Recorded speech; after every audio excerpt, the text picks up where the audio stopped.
Há uma palavra, irmãos, que o Senhor propôs em meu coração, e eu quero, segundo a graça do Senhor, compartilhar esta palavra com os queridos irmãos.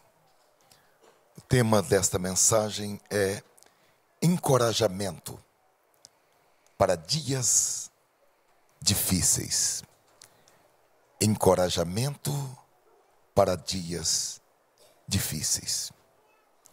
A Bíblia diz que nós devemos aproveitar cada oportunidade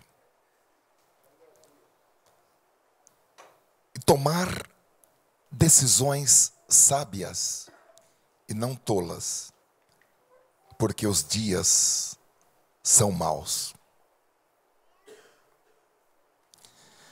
A Bíblia fala também, no livro de Amós, de um momento em que as pessoas pensavam que estavam afastando os dias maus, mas as atitudes que elas tomavam representavam atração de terror. A Bíblia fala também que nós devemos resistir no dia mau. Dias maus, plural. Dia mau, singular. Porém, o dia mau não é um dia de 24 horas. O dia mau é um tempo. É um tempo de peregrinação no deserto, onde o que podemos ter é a coluna de fogo na noite e uma coluna de nuvem de dia. Conforme nós podemos entender da escritura de Deuteronômio, a peregrinação no deserto é um tempo quando a nossa fé é provada, para que aquilo que nós temos em nossos corações fique exposto. E é bom, irmãos, que nós saibamos que todos nós vamos enfrentar dias difíceis na vida, uns mais, outros menos, uns mais cedo na vida, outros mais tarde na vida. Mas é impossível passar por este mundo, passar por esta vida sem experimentar o amargor ou o fel do cálice da aflição. Porém, nós temos uma esperança viva, uma esperança garantida pela palavra de Deus. Os irmãos se lembram que o próprio Jesus disse: no mundo tereis aflições. Davi, ao escrever o Salmo 23, ele disse que essas aflições podem corresponder a passar pelo vale da sombra da morte. Mas Jesus falou: tem de bom ânimo, eu venci o mundo. Nós gostamos até de dar uma esticada nesse versículo por conta própria e falamos: e nós também venceremos. Hoje nós vamos olhar, irmãos, para uma das promessas que Deus nos dá na sua palavra, para que nós possamos enfrentar os dias difíceis. Sejam eles os dias maus, ou sejam eles o dia mau. Nós vamos olhar para essa promessa no Salmo 81 e versículo 6. Salmo 81 e versículo 6.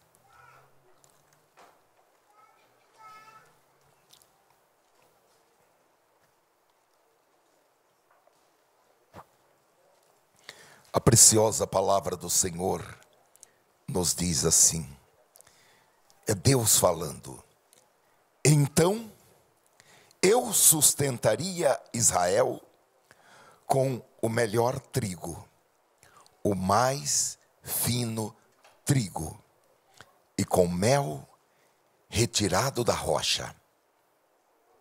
Eu pessoalmente o satisfaria. Eu li na tradução da Bíblia King James.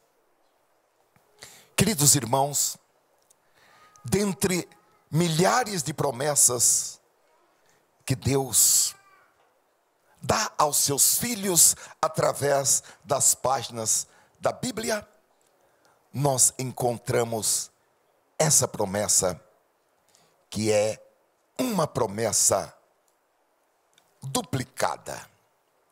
A Bíblia é um livro de promessas.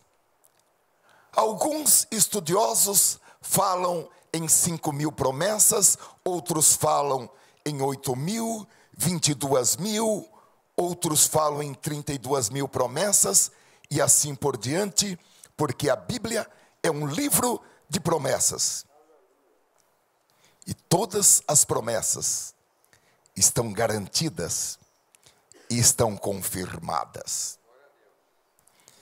O apóstolo Paulo escreveu em 2 Coríntios, capítulo 1, versículo 20, pois quantas forem as promessas de Deus, todas têm em Cristo o sim. Podemos dizer amém? Amém. Por isso, ou seja, em razão dessas promessas de Deus terem em Cristo o sim, por isso, por intermédio dele, o amém é proclamado por nós para a glória de Deus. Eu vou pedir para deixar um pouquinho esse versículo colocado na nossa tela.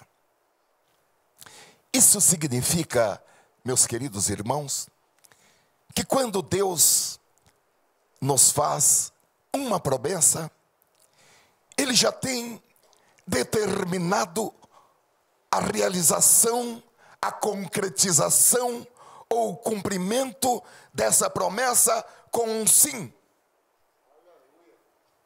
Nenhuma promessa sai da boca de Deus sem o seu antecipado cumprimento pelo sim.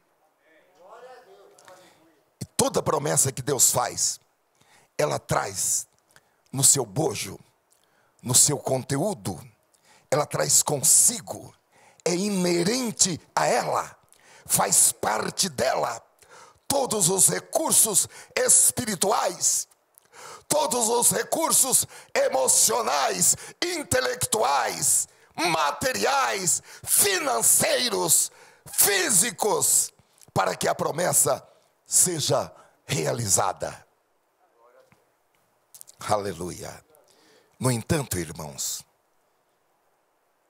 quando nós olhamos para este versículo, vamos entender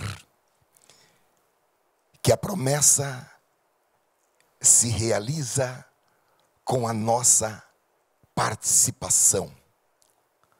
Porque apesar de a promessa já ter consigo todas as características, porque ela vem com o sim, porém o amém é proclamado por nós.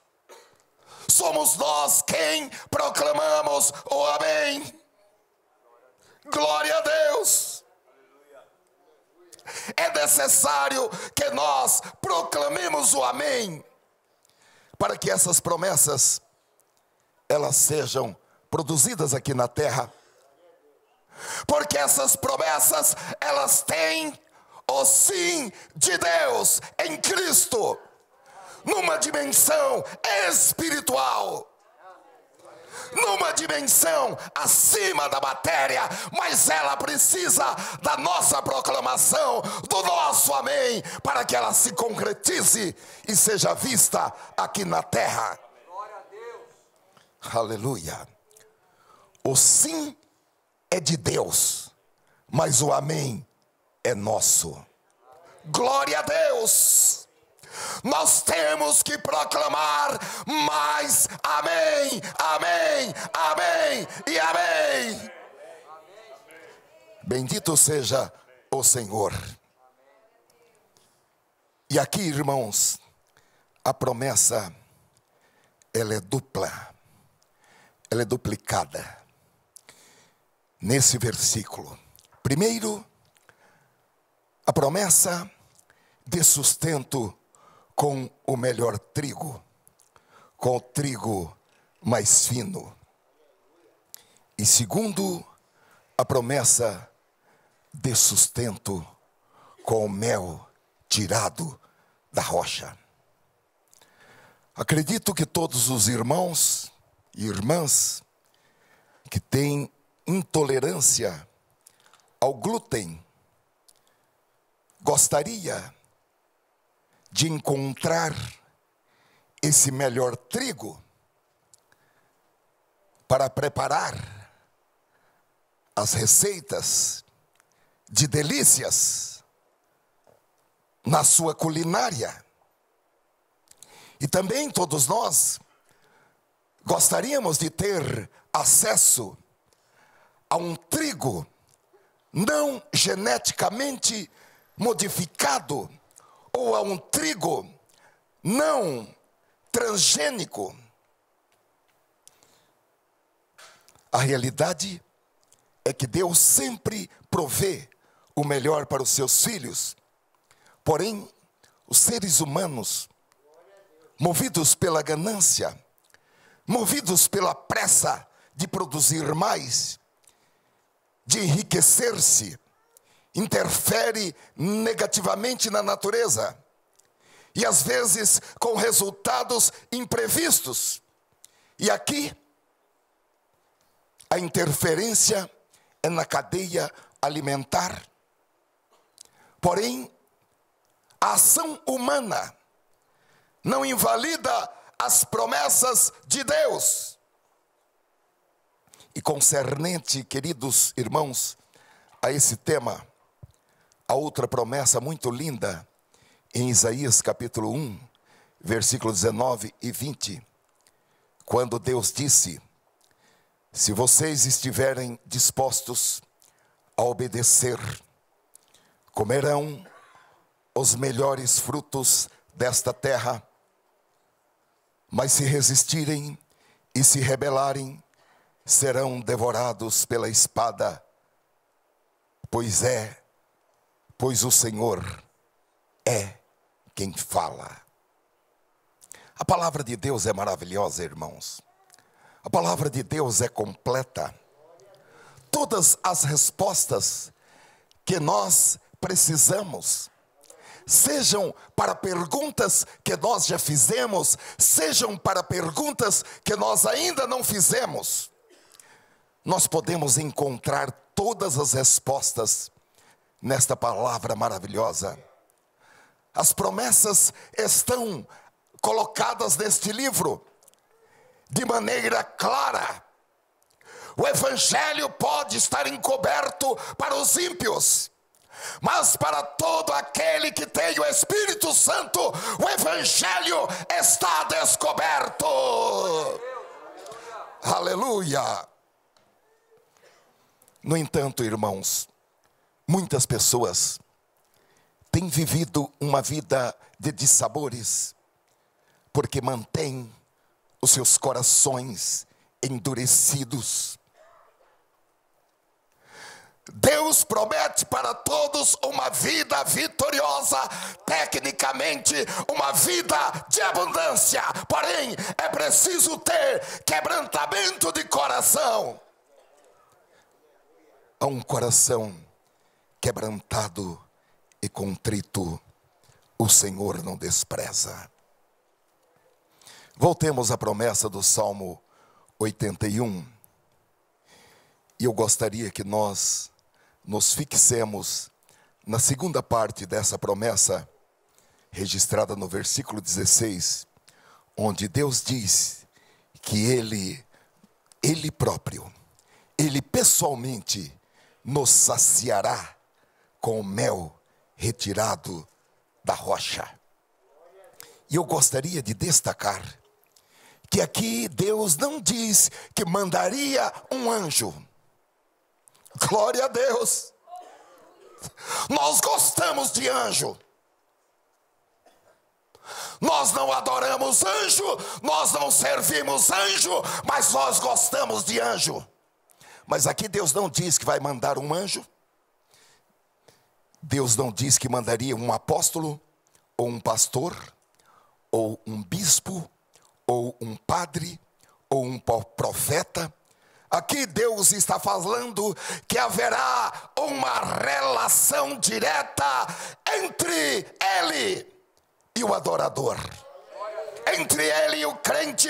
E Deus diz: eu pessoalmente, aleluia, é Deus descendo da sua glória para pessoalmente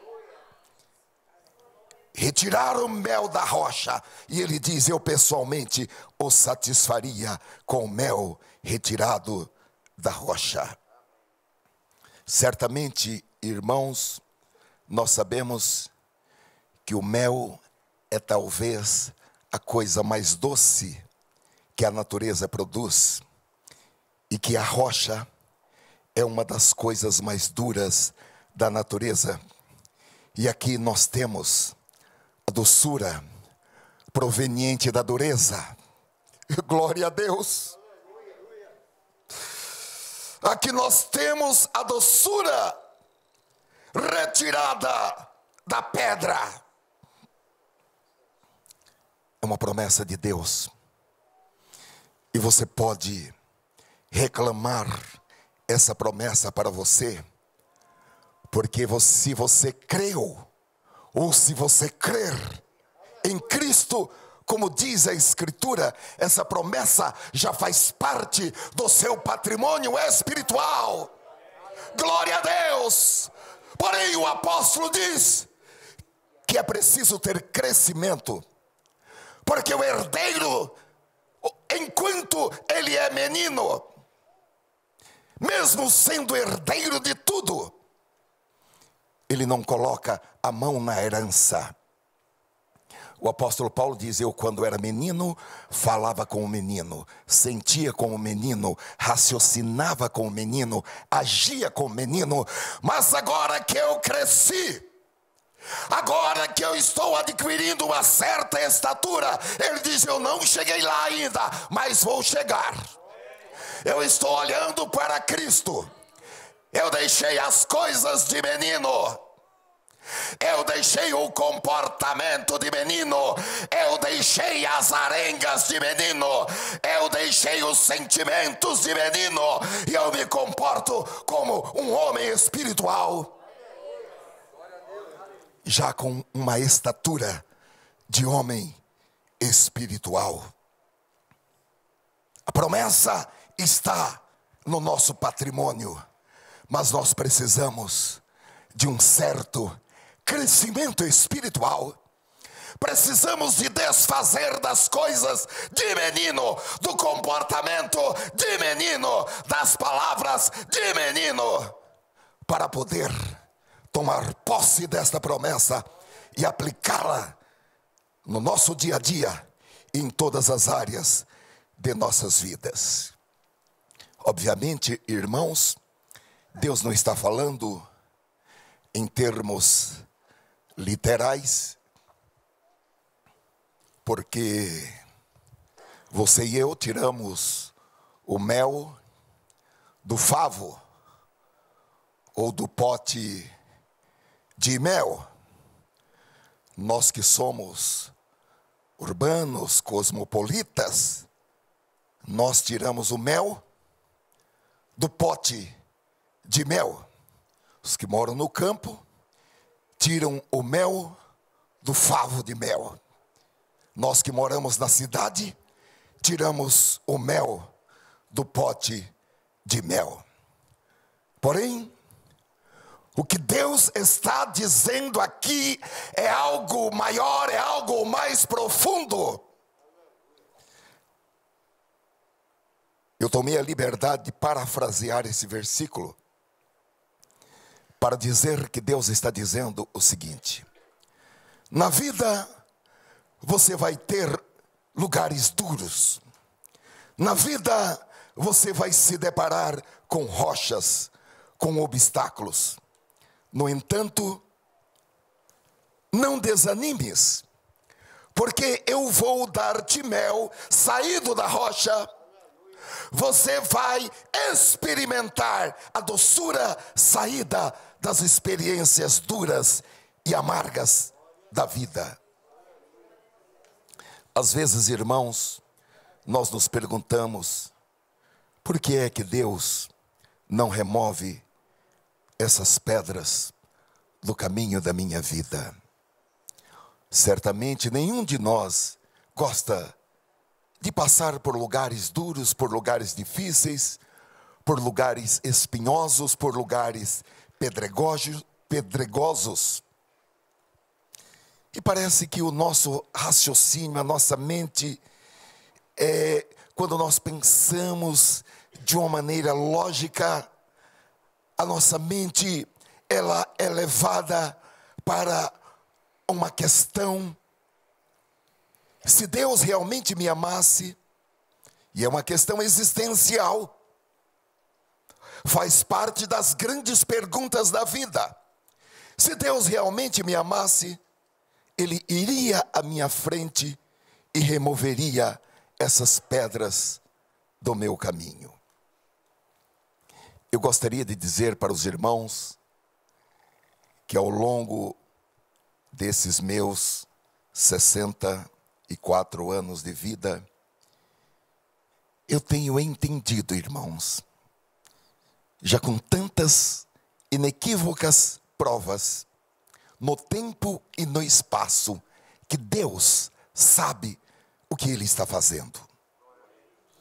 Certa vez Jesus disse, João capítulo 13 e versículo 7, o que eu faço agora, vocês não podem compreender, todavia o compreenderás mais tarde. Existem certas coisas que Deus está fazendo, mas o nosso raciocínio, a nossa mente, a nossa capacidade de pensar, a nossa capacidade de raciocínio, não é suficiente para compreender o que Deus está fazendo. E de uma maneira assim muito simples e elementar, eu acredito que todos nós temos experiências de desejos e de paixões do tempo da adolescência. E agora, depois dos anos se passarem, nós olhamos para trás e vemos que não havia necessidade de tantas lágrimas, não havia necessidade de tantos olhos vermelhos, não havia necessidade de tantas noites mal dormidas, tantas noites em claro, porque eram apenas paixões de um adolescente que passaram como chuva de verão. A realidade, irmãos, é que nós não apreciamos as rochas, nós não queremos encontrar pedras em nosso caminho. Porém, repito, a realidade é que Se há pedras em nossos caminhos, é porque nós precisamos delas. Eu acredito que muitos de nós aprendemos que algumas das experiências melhores de nossas vidas, algumas das experiências, diria, mais doces da vida, aconteceram por causa das pedras. Por causa das pedras, nós podemos identificar os verdadeiros amigos e separá-los dos pseudos amigos, dos falsos amigos, como quem separa o trigo do joio. Podemos aferir o quanto realmente vale valorizar o amor da família ou o amor de alguém. Podemos também conhecer melhor a nós mesmos e saber até onde vai o nosso grau de resistência, até onde vai o nosso grau de tolerância, de persistência, de paciência e de mansidão, enfim. Podemos dizer que daquela pedra saiu o mais puro mel. A Bíblia fala, irmãos, no Antigo Testamento, de um personagem hebreu ou judeu chamado José. Até os 13 anos de idade, nada mais e nada menos do que pedras em seu caminho, só pedras. Imagine que aos 6 anos de idade, ele fica órfão de mãe, ainda criança. Sua mãe morreu no trabalho de parto do segundo bebê. Então José foi criado e convivia com seus irmãos por parte de pai. E José era um bom camarada, um bom irmão, um rapaz prestativo, um rapaz dócil e obediente a seu pai. No entanto, os seus irmãos odiavam-no por causa da sua inteligência e por causa dos seus sonhos. Então os seus irmãos, temendo que José se tornasse o líder da família, tramaram para tirá-lo de circulação. A história bíblica diz que José foi vendido como escravo e ele foi levado por um mercador de escravos para o Egito, e ali ele foi vendido em praça pública para um homem. E José foi para a casa deste homem realizar trabalhos domésticos.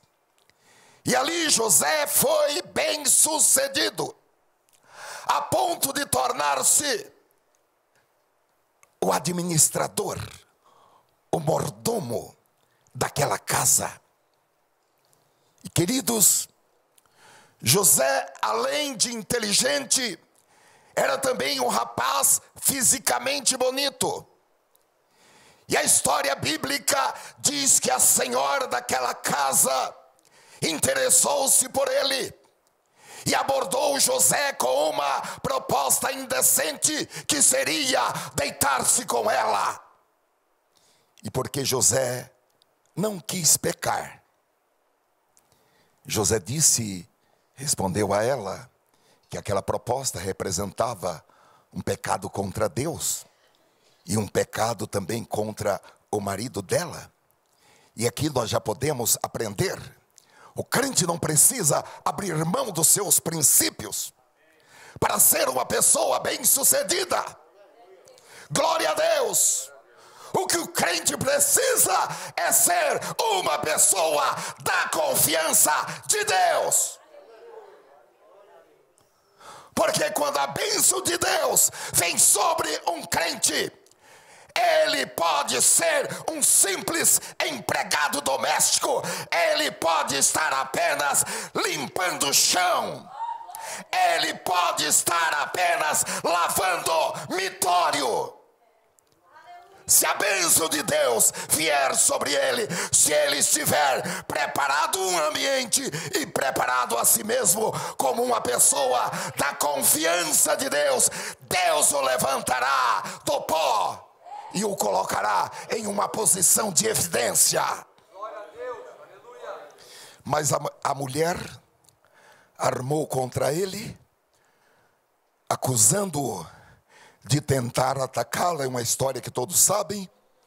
E José foi lançado em uma prisão, porque era a palavra de um escravo contra a palavra de uma senhora. E José ficou ali, aparentemente esquecido. Essa foi a trajetória de José, exatamente de uma experiência dolorosa, de uma experiência rochosa, após outra experiência rochosa. E até quando nós olhamos, se nós não soubéssemos o final da história, se o final da história não tivesse sido registrada, até a gente poderia pensar, sem importância ou sem propósito algum. Porém, a Bíblia diz que quando tudo aquilo acabou, porque Deus tem um tempo certo e determinado para cada coisa na vida. A Bíblia diz que o choro pode durar uma noite, mas a alegria vem pelo romper da manhã. Deus tem um tempo determinado para o choro e Deus tem um tempo determinado para a música. Glória a Deus.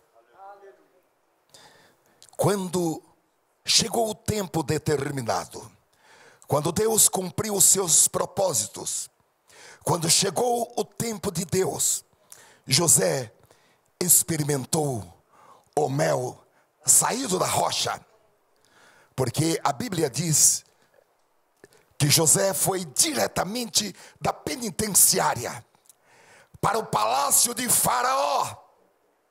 E naquele mesmo dia, o rei baixou o decreto e mandou fazer uma edição extra do Diário Oficial dizendo: José é governador do Egito, José é o número 2 do Egito.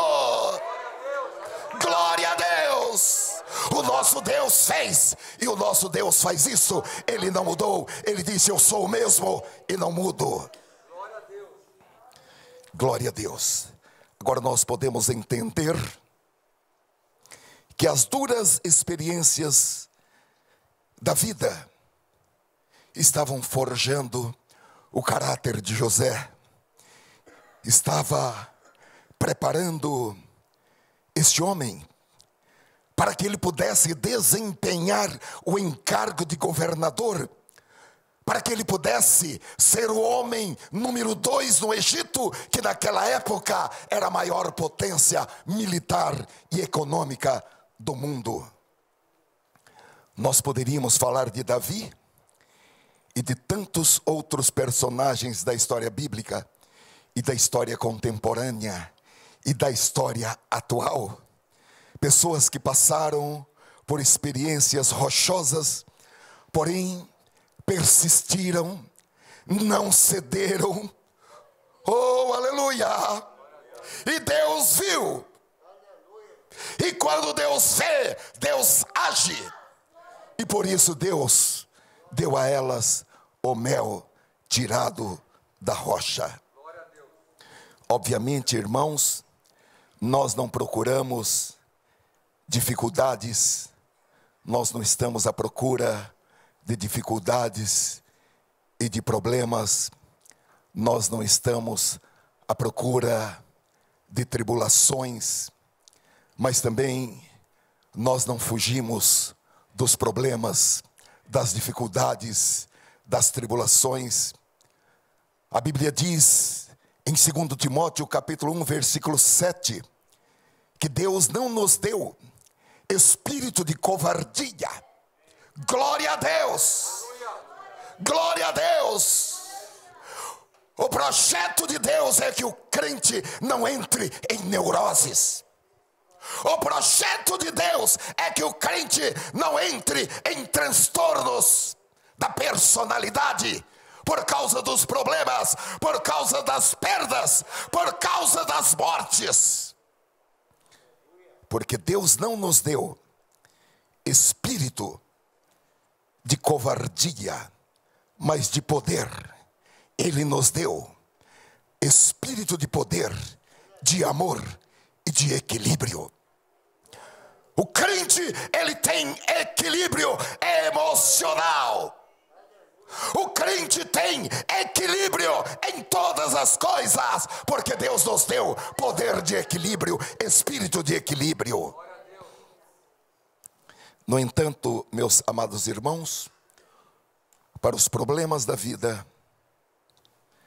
para as pedras que surgem em nosso caminhar, o mundo e também Satanás apresentam várias rotas de fuga. E essas rotas de fuga, elas servem para aqueles e aquelas que fogem da realidade dos seus problemas e passam a culpar os outros pelo seu estado de infortúnio, passam a culpar os outros pelos seus fracassos. Só os outros têm oportunidade e eu não. Esse não é um pensamento bíblico. Esse é um pensamento do maligno. Porque a Bíblia diz que o tempo e a oportunidade pertencem a todos, e Deus dá a todos o tempo e a oportunidade. Não culpe os outros pelos seus fracassos, pelos seus infortúnios. Não tente encontrar culpados de que se queixam os homens. Queixem-se cada um dos seus próprios pecados.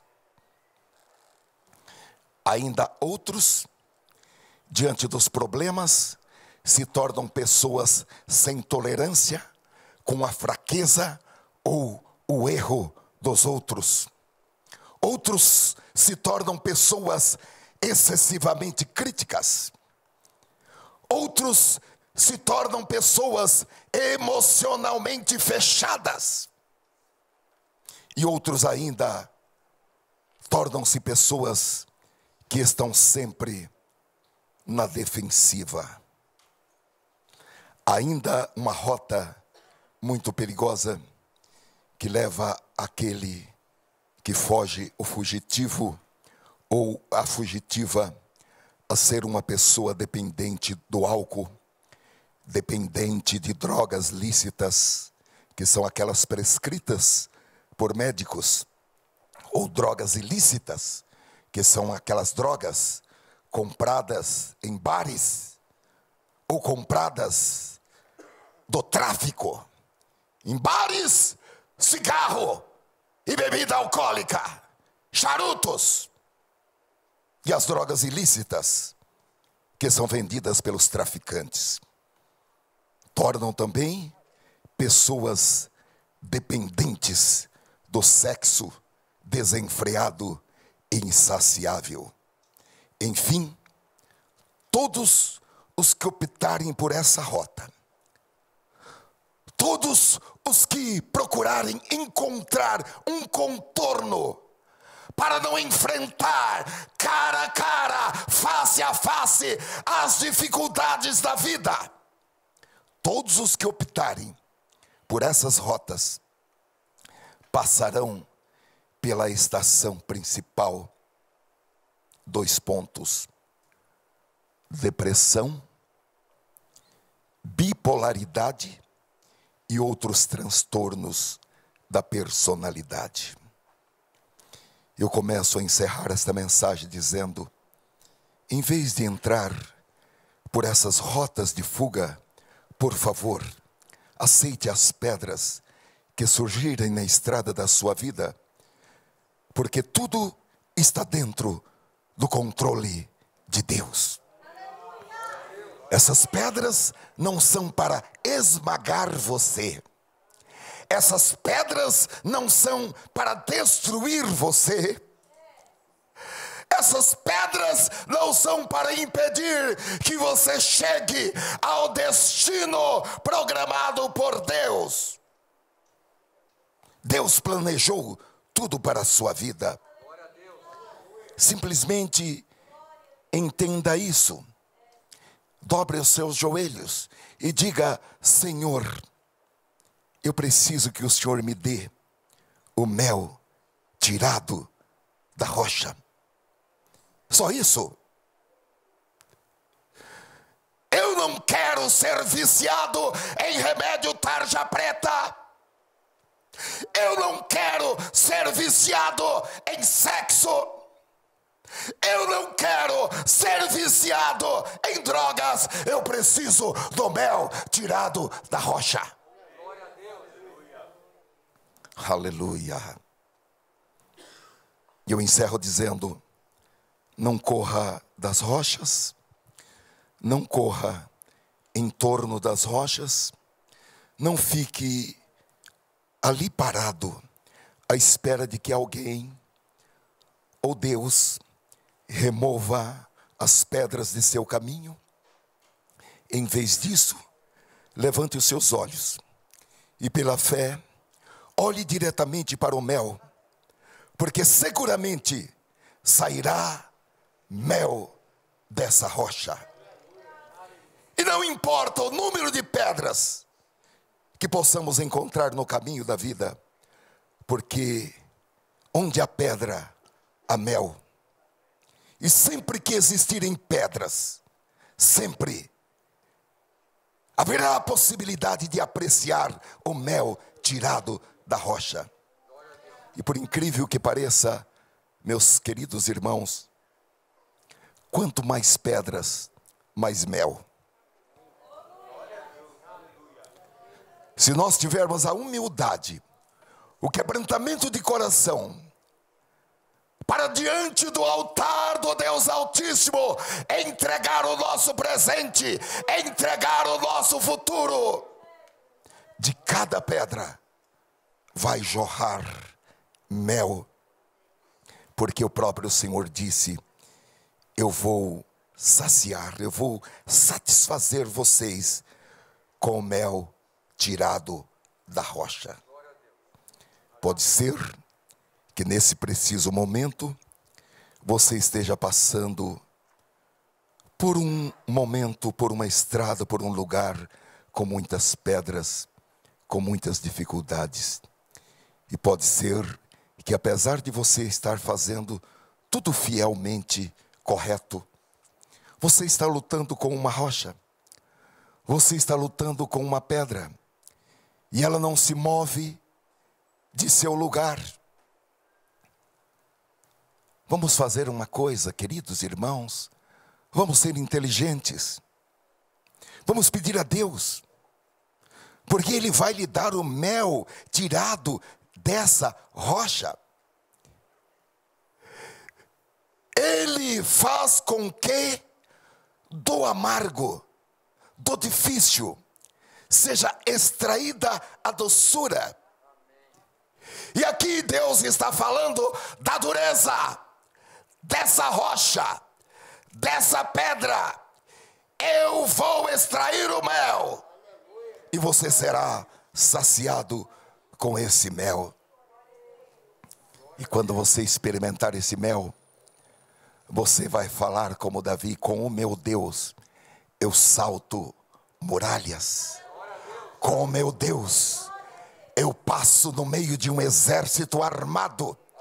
Eu não temerei as ameaças, eu não temerei as chantagens, eu não temerei o que me possa fazer o homem, porque Deus está comigo. Deixa Deus entrar em sua vida. Entrar no sentido de assumir o controle, assumir o comando do seu presente e do seu futuro. Aqui no Salmo 81, Salmo 81 mesmo, havia apenas uma condição para que tudo isso acontecesse. Havia apenas uma condição para que tudo isso acontecesse. Versículo 13. Deus, o próprio Deus, começa com uma palavra saída da alma.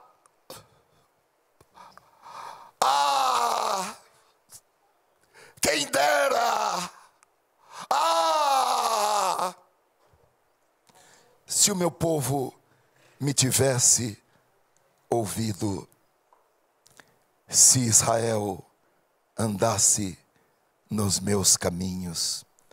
É só isso. É só isso. O próprio Jesus, ele enfrentou pedras e pedras no caminho da sua vida, desde a gestação de sua mãe. Mas ao final, 33 anos depois, quando tudo estava se consumando, ele se deparou com a maior de todas as pedras. O registro de Lucas diz, no capítulo 22, versículo 39 em diante: como de costume, Jesus foi para o Monte das Oliveiras e os seus discípulos o seguiram. Chegando ao lugar, ele lhes disse: orem, para que vocês não caiam em tentação. Ele se afastou deles a uma pequena distância, ajoelhou-se e começou a orar: Pai, se queres, afasta de mim este cálice, contudo não seja feita a minha vontade, mas a tua. Apareceu-lhe então um anjo do céu que o fortalecia. Porém, o versículo 44 diz: estando angustiado, ele orou ainda mais intensamente: Pai, se queres, afasta de mim este cálice, contudo não seja feita a minha vontade, mas a tua. E o seu suor era como gotas de sangue que caíam no chão. Era chegado o momento crítico, crucial. Ele veio para isso. Mas agora era chegado o momento dele dar a sua vida pelos pecadores. E não seria uma crucificação qualquer. E não seria ele assentar-se em uma cadeira elétrica ou receber uma injeção letal.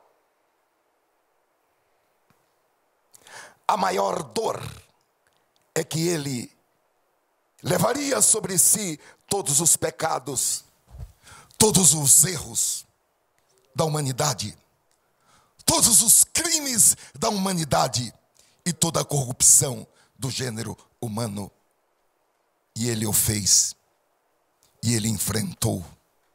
E depois de tudo, ele experimentou o mel saído da rocha. Porque ao terceiro dia, depois de sepultado, ele ressuscitou. E ele está vivo para todo sempre. A ressurreição de Jesus ao terceiro dia foi o mel tirado da rocha. E João relata em Apocalipse capítulo 1, versículo 17, o seguinte: e eu, quando ouvi, caí a seus pés como morto, e ele pôs sobre mim a sua destra, sua mão direita, dizendo-me: não temas, eu sou o primeiro e o último, e o que vive. Fui morto, mas eis aqui estou vivo para todo sempre. Amém.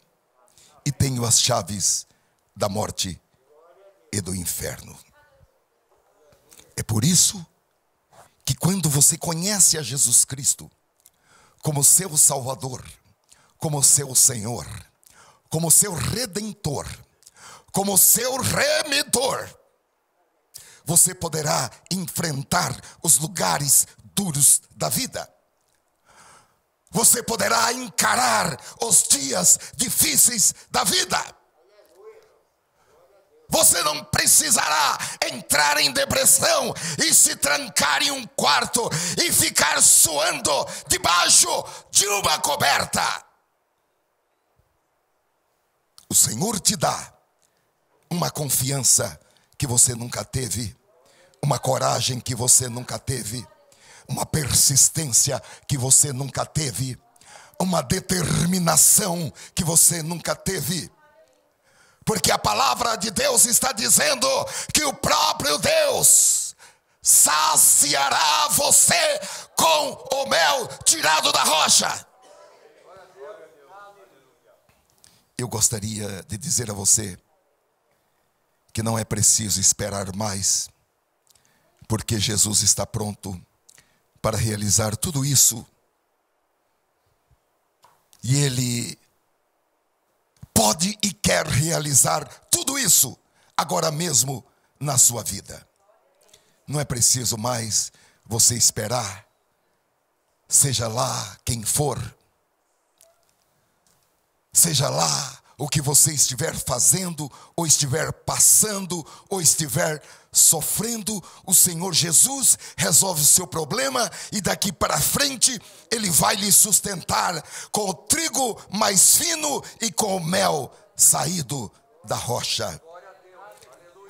Só Jesus pode fazer isso. E Ele quer fazer. Ele quer quebrar essa rotina. Quem sabe essa rotina, ela tem durado meses, tem durado anos. Mas o Senhor, Ele quer quebrar essa rotina para que uma coisa nova comece em sua vida. Um novo marco, um novo momento, uma nova página na história da sua vida. Agora Ele continua dizendo: ah, se o meu povo me tivesse ouvido. Quem tem ouvidos para ouvir, ouça o que o Espírito diz à igreja. E Tiago diz, depois de ouvir, torne-se praticante da palavra.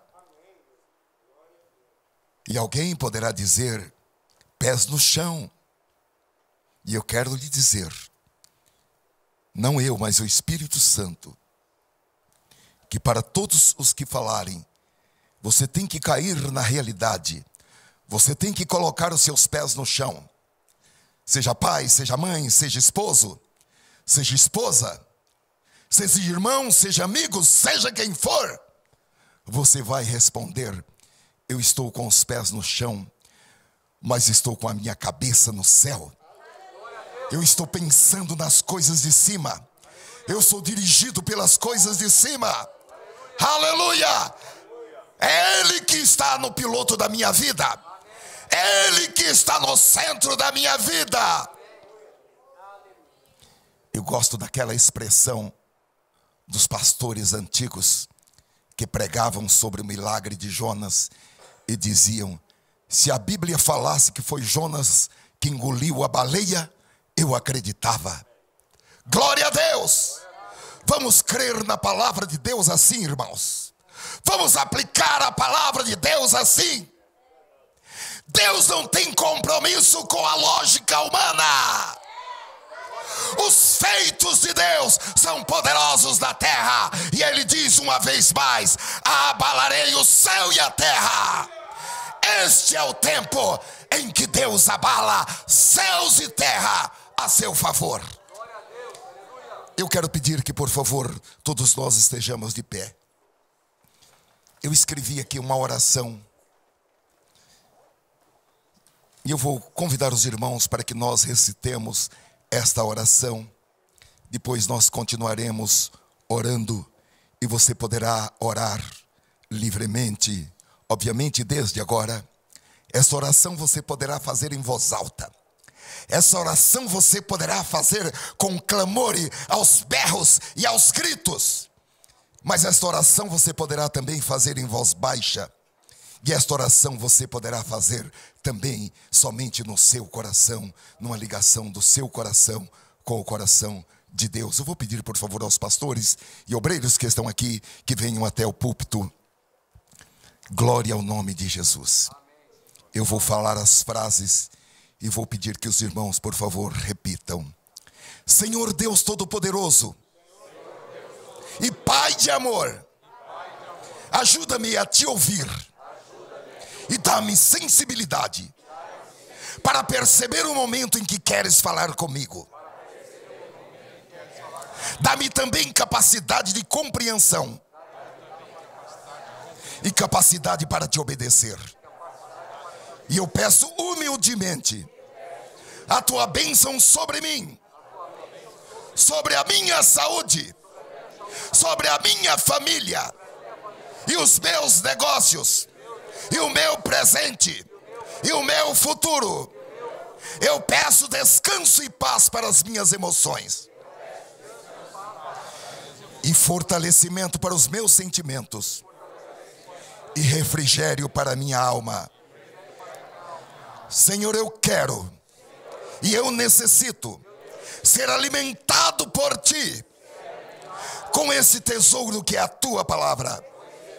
Eu reconheço que a tua palavra é o mais fino trigo, o pão vivo que desce do céu. Ajuda-me também para que eu possa extrair de cada dificuldade da vida o mais puro mel. E Senhor, eu gostaria de repassar a experiência dessa doçura a todos aqueles e aquelas que ainda não tiveram o privilégio de saber que é possível extrair o doce do amargo, o mel tirado da rocha. Esta é a minha oração e a minha gratidão, no nome precioso do Senhor Jesus Cristo. Amém, amém e amém. Vamos aplaudir ao Senhor. Glória a Deus. Glória a Deus. Glória a Deus.